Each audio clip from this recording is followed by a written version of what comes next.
जी अस्सलाम वालेकुम प्यारे दोस्तों, क्या हाल है। उम्मीद है कि आप लोग खैर वाफियत से होंगे। अच्छा जी, आज जो है वो हमारे पास जो टॉपिक है वो है हज़रत इज़राइल अलैहिस्सलाम और उनके कुछ हालात जानेंगे हम। जैसे कि हमने पिछली अपनी वीडियोस में जाना हज़रत जिब्राइल अलैहिस्सलाम के हालात जाने और हज़रत इसराफील, हज़रत मीकाईल के। अब ये आखिर में जो चार बड़े मलाइका हैं उनमें से जो हज़रत इज़राइल अलैहिस्सलाम हैं, ये चूंकि इनकी ड्यूटी मौत के ऊपर है और आपको पता है कि ये काम ऐसा है कि इसके अंदर इंसान को जो है अगर सोचे तो बड़ा सख्त। हमारे यहाँ जब कोई फौतगी होती है आप देखते हैं कि वो बड़ा दिल सख्त करना पड़ता है, बड़ा अपने आप को हौसला देना पड़ता है, तसल्ली देनी पड़ती है। ये अगरचे काम कोई नरमी का नहीं है और रूह कब्ज़ करना, मलाइका भी जो है वो अल्लाह व तबारक ताला के जो है वो खौफ उनके ऊपर तारी रहता है और उनके अंदर भी ये चीज़ है। हज़रत अबू हुरैरा रज़ी अल्लाह ताला अन्हु से रवायत है कि जब अल्लाह ताला ने हज़रत आदम अलैहिस्सलाम को पैदा फरमाने का इरादा फरमाया तो फ़रिश्तों में से, हामिलीन फ़रिश्तों में से एक फ़रिश्ते को ज़मीन पर भेजा कि जाओ जी मट्टी लेकर आओ। तो फ़रिश्ता नीचे आया, नीचे जब आए ज़मीन पर मट्टी लेने के लिए तो मट्टी उठाई तो ज़मीन की भी ज़ुबान है, ज़मीन भी बोलती है, अगरचे हमें समझ नहीं भी आती। तो क़यामत वाले दिन भी ज़मीन गवाहियाँ देगी, जिस तरह के कुरान मजीद में है, जब ज़मीन गवाही देगी और सब कुछ उगल देगी बाहर। अच्छा, जब वो फरिश्ता ज़मीन से मट्टी उठाने लगे तो ज़मीन ने कहा कि तुम क्या कर रहे हो। उन्होंने कहा जी मैं मट्टी लेने आया हूँ। तो अल्लाह का हुक्म है। उसने कहा मैं तुझे अल्लाह का वास्ता देती हूँ तुम ऐसे ना करो, चूँकि तुम जिसके लिए मट्टी लेके जा रहे हो उसको बनाया जाएगा, फिर आग में फेंका जाएगा, तो मुझे क्यों आग में तुम फेंकते हो। तो ऐसा करो कि मैं तुम्हें अल्लाह का वास्ता देती हूँ, तुम ना करो।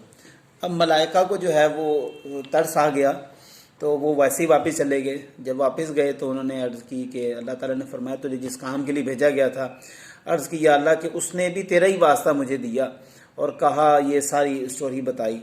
तो फिर दूसरे को भेजा, तीसरे को भेजा, अलगर्ज ये सिलसिला चलता रहा। फिर अल्लाह ताला ने इज़राइल को फरमाया कि आप जाओ। जब हज़रत इज़राइल गए तो आपने मट्टी उठाई तो ज़मीन ने सेम वही बात की। तो हज़रत इज़राइल ने फरमाया कि जिसका हुक्म है मैं उसकी जो है वो बजावरी में बिल्कुल मामूर हूँ और ये कैसे हो सकता है कि मैं खाली हाथ लौट जाऊँ। तो हज़रत इज़राइल अलैहिस्सलाम का जो दिल है या जिस तरह भी उनका एक मामला होता है मलाइका का, वो इंतहाई सख्त दिली से मामला करते हैं। और हज़रत ज़ैद बिन साबित रज़ी अल्लाह ताला अन्हु से रवायत है कि हुज़ूर अलैहिस्सलाम ने फरमाया इज़राइल रोज़ाना 2 दफ़ा 3 दफ़ा, कुछ रवायात में 7 दफ़ा आया कि घर वालों को, हर घर को तंबीह करता है। और कोई भी ज़मीन पर ऐसा घर नहीं है कि जिनको वो तंबीह करता हो, मौत के हवाले से डराता हो लोगों को। और तकरीबन फिर वो यूँ करते हैं कि जब लोगों को तंबीह करते हैं तो लोगों के घरों में भी झांकते हैं, लोगों के घरों में देखते भी हैं। और जैसे ही उनको मालूम होता है कि फ़लाँ शख्स की इतनी उम्र रह गई है तो आप उसकी रूह को कब्ज़ कर लेते हैं।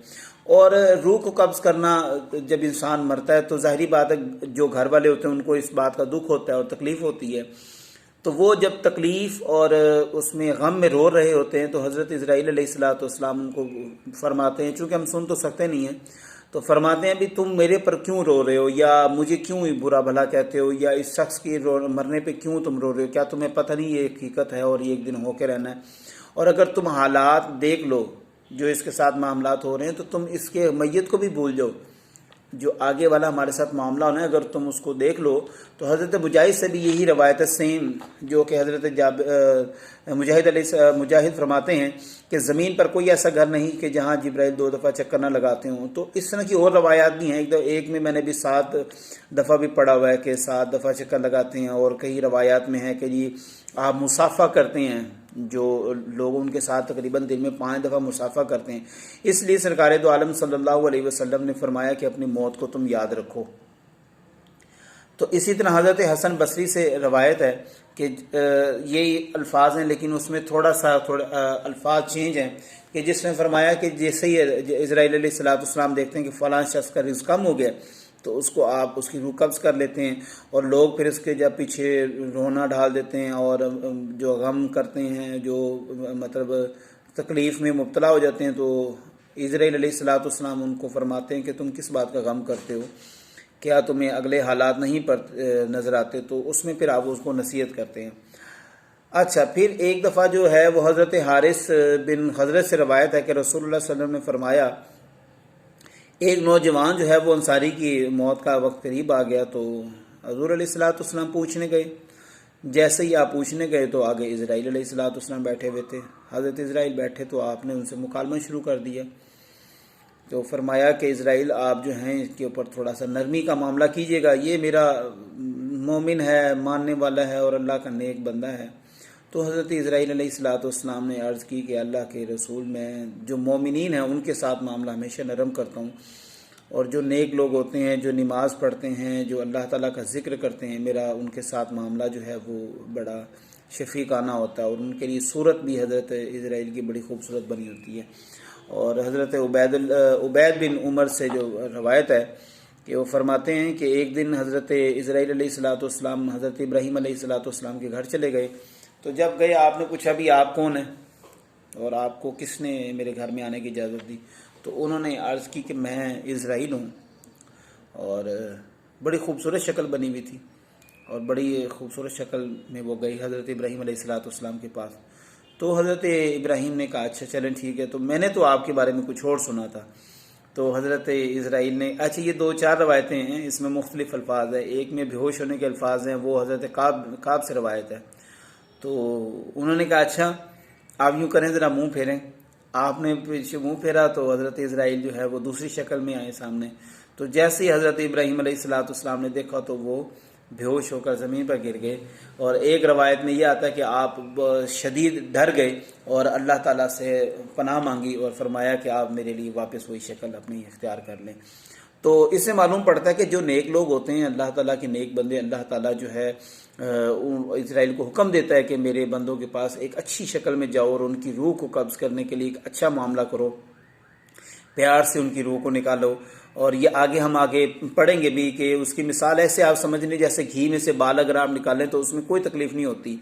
लेकिन हज़रत उमर की रवायात जो मिलती हैं मौत के हवाले से, उन्होंने फरमाया कि आप इस ना समझ लें कि एक रेशम का कपड़ा जो है वो अगर आप कांटेदार झाड़ी के ऊपर डाल दें और उसके बाद उसको यूँ खींचें तो वो कपड़ा सलामत नहीं रहेगा, बल्कि छोटे छोटे टुकड़ों में तकसीम हो जाएगा, वो फट जाएगा, उसको लीर लीर हो जाएगा। तो इसी तरह इज़राइल जब जो गुनाहगार शख्स होते हैं, जो कुफ़ार होते हैं, ये जो ऐसे जो अल्लाह ताला की नाफरमानी करते हैं, हज़रत इज़राइल अलैहिस्सलाम उनकी ऐसे मुँह को निकालते हैं, मुँह से अपना जो है ना उनकी अरवाह को निकालते हैं। अच्छा जी, हज़रत इज़राइल अलैहिस्सलाम के माविन, अब हर बच्चे के दिमाग में ये सवाल आता है, हर शख्स के दिमाग में भी ये सवाल आता है कि हज़रत इज़राइल अलैहिस्सलाम एक वक्त में इतनी रूहें कैसे निकाल लेते हैं। अब ज़ाहिरी बात है, इतना बड़ा मशरिक़ है, फिर मगरिब है, फिर शुमाल है, जुनूब है, अब एक बंदा इधर मार रहा है, दूसरा उधर है, तो ये कैसे सिलसिला कर लेते हैं। अच्छा, इनकी जो है ना मलाइका जो हैं, इनको अल्लाह ताला ने पावर्स बहुत ज़्यादा दी हैं, क्योंकि हमारी अक्ल एक मुख्तसर महदूद है और हमने एक महदूद चीज़ में है, और हमारी अक्ल भी महदूद ही है। जिस तरह हज़ूर अलैहिस्सलाम का मौजज़ा है कि चाँद को 2 टुकड़े कर दिया। आज के जो मुस्तशरिकीन हैं या जो कुफ़ार हैं, वो इस बात को तस्लीम नहीं करते, वो कहते हैं ये कैसे हो सकता है। उनकी अक्ल महदूद है, चूँकि वो अपने हवास से खमसा से सोच रहे होते हैं। तो हज़रत, खैर वो एक और अलग टॉपिक चल पड़ेगा, अभी हज़रत इज़राइल से मुतल्लिक़ ही जानते हैं। तो हज़रत इज़राइल अलैहिस्सलाम के मुआविन भी हैं, जो हज़रत रबी बिन अनस से रवायत है, उसमें वो फरमाते हैं कि हज़रत इज़राइल के जो मुआविन भी हैं, लेकिन ज़मीन जो है उनके यूँ 2 हाथ के ऊपर है, इतने बड़े अल्लाह ताला ने उनको वो कद व कामत दिया हुआ है कि वो उनके लिए कोई भी, ये इतना बड़ा वो नहीं है मामला कि जी एक बंदा मशरिक में मरा, एक मगरिब में मरा, तो उसकी रूह कैसे ली जाए। जबकि हज़रत अब्बास से जो रवायत है वो तवफ़्फ़त रसूलुना की रवायत की तफसीर में वो फरमाते हैं कि हज़रत इज़राइल अलैहिस्सलाम के पास कुछ मलाइका मुआवन भी हैं, जिनकी उन्होंने भी आगे से ड्यूटी लगाई हुई है, और वो रूह पकड़ के ले आते हैं, कब्ज़ करके ले आते हैं और आके फिर आपको पेश करते हैं, तो आप उसको वसूल कर लेते हैं। और उनके पास एक जगह है जहाँ पे वो रूहों को रखते हैं। फिर आगे इल्लियीन का मामला होता है, फिर सिज्जीन का मामला होता है, एक तवील फहरिस्त है इसकी। अच्छा जी, अब हज़रत इज़राइल को पता कैसे लगता है हमारी मौत का? तो इसमें जो है वो 2 से 3 रवायात थी। एक हज़रत शहर बिन हौशब से रवायत थी, वो कहते हैं कि एक लोहे मौत है, जहाँ पे मौत का लौ है, जहाँ पर उसके मुतलिक लिखा जाता है कि फ़लाँ शख्स की उम्र मुकम्मल है, फ़लाँ की उम्र, तो वो हज़रत इज़राइल जैसे ही देखते हैं तो पलक झपकने से पहले उस शख्स के पास पहुँच जाते हैं। अब मलाइका की रफ्तार वो तो नहीं है ना जो हम समझते हैं कि हमारी रवायत जिस तरह रफ्तार है वैसे मलाइका की, उनको अल्लाह ताला ने बहुत ताकत अता फरमाई।